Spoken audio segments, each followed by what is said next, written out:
Saviez-vous que 35% des immigrants francophones quittent le Canada, laissant le Québec et l'Ontario repenser leur attractivité? Dans cette vidéo, nous plongeons au cœur de ce phénomène pour découvrir les vraies raisons derrière ces départs, et ce qui pourrait tout changer. Le Canada, connu pour son multiculturalisme et son accueil, fait face à un défi inquiétant. 35% des immigrants francophones quittent le pays, en particulier du Québec et de l'Ontario. Pourquoi ces provinces attirent-elles initialement les immigrants et qu'est-ce qui les pousse à partir? Comment pouvons-nous améliorer leur rétention? Cette analyse vise à répondre à ces questions cruciales. Commençons par un aperçu de la situation. Le taux de départ de 35% des immigrants francophones est alarmant. Mais que signifient ces chiffres? Québec et Ontario, fosses culturelles et économiques du Canada, ressentent grandement cet impact. Ces provinces jouent un rôle crucial dans le maintien de la culture francophone et de la diversité linguistique du pays. Pourquoi les immigrants choisissent-ils initialement le Québec et l'Ontario? Le Québec, avec ses politiques linguistiques favorables aux francophones, attire naturellement ceux qui cherchent un environnement où leur langue et culture sont respectées et encouragées. L'Ontario, même anglophone, offre une communauté francophone dynamique et des opportunités économiques considérables. Cependant, une fois installés, plusieurs immigrants francophones font face à des défis significatifs, spécifiquement au Québec. L'intégration socio-économique reste complexe.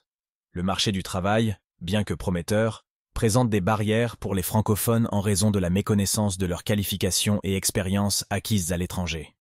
Malgré une politique d'immigration bienveillante, la concurrence avec les opportunités offertes aux anglophones est un frein notable. En Ontario, les défis se concentrent souvent sur la reconnaissance des qualifications professionnelles étrangères. Nombreux sont les immigrants qualifiés qui peinent à voir leurs diplômes et expériences reconnus, ceux qui engendrent frustration et sentiment d'exploitation.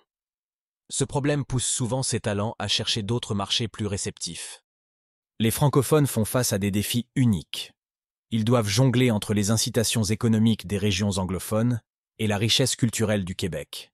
Le déséquilibre entre les opportunités d'emploi et l'intégration sociale exacerbe ce dilemme, entraînant des départs prématurés. Les départs impriment des conséquences sur plusieurs fronts. La perte de diversité culturelle, notamment au Québec et en Ontario, dilue l'essence francophone de ces provinces. Les implications économiques et sociales sont profondes, et les effets à long terme sur les communautés locales risquent d'être dévastateurs si des solutions ne sont pas rapidement mises en place. Comment pouvons-nous adresser ces défis et améliorer la rétention? Une réponse passe par l'amélioration des programmes d'intégration. La simplification des processus de reconnaissance des diplômes et des compétences professionnelles internationales est essentielle. Des réformes législatives qui soutiennent une meilleure accessibilité à des opportunités professionnelles devraient être une priorité. Le rôle des employeurs est crucial. Une sensibilisation à l'égard des compétences des immigrants francophones est nécessaire. Promouvoir la diversité au sein des entreprises peut non seulement bénéficier aux nouveaux arrivants, mais aussi enrichir l'environnement de travail. Des initiatives réussies dans divers secteurs montrent que l'intégration des talents étrangers est possible et bénéfique à long terme. Le soutien communautaire joue également un rôle vital. Des réseaux d'entraide et des programmes culturels peuvent renforcer le sentiment d'appartenance. Les succès des initiatives communautaires doivent être partagés et soutenus pour promouvoir un environnement accueillant. Le gouvernement a également un rôle à jouer. Les politiques actuelles doivent être réévaluées pour s'assurer qu'elles encouragent la rétention. Des interventions ciblées pourraient inclure des incitatifs financiers et sociaux, ainsi qu'un soutien intensifié aux programmes qui facilitent l'intégration culturelle et économique des immigrants. Pour garantir une stratégie durable, un effort conjoint entre provinces est nécessaire. Cela inclut la mise en œuvre de pratiques de rétention d'immigrants viables et l'évaluation continue des impacts des politiques. En s'engageant vers une approche unifiée, le Québec et l'Ontario peuvent non seulement maintenir les immigrants francophones, mais aussi transformer ces provinces en modèles de diversité et d'inclusion. En récapitulant, les défis auxquels font face les immigrants francophones au Québec et en Ontario sont nombreux mais pas insurmontables.